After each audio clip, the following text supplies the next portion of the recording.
Iginit ang kampo na nagpakilalang si Jessica Francisco na hindi siya si Mary Ann Maslog na sangkot sa 24 million peso textbook scam case noong 1998. Pinaharap kahapon sa Sandigan Bayan si Francisco Maslog na ahente ng isang publishing company na pinaburuan ng Noy Department of Education, Culture and Sports o DEX para mag-supply ng textbooks.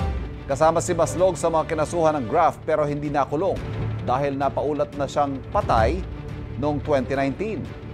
Sinentensyahan naman ng 10 taong pagkakakulong ang dalawang kapwa-akusado ni Maslog. Iginit naman ng NBI na ang fingerprint examination at iba pa nilang dokumento ay nagpapakita na sina Francisco at Maslog ay iisa. Inatasan ng anti-graft court ang NBI na iharap ang agent na nagsagawa ng fingerprint examination, gayon din ang iba pang testigo at ebidensya nila sa susunod na hearing sa October 28 at 29. Inutusan din ang kampo ni Francisco na ihanda ang kanilang ebidensya. Naglabas din ng utos ng Sandigan Bayan na ikulong si Francisco sa NBI.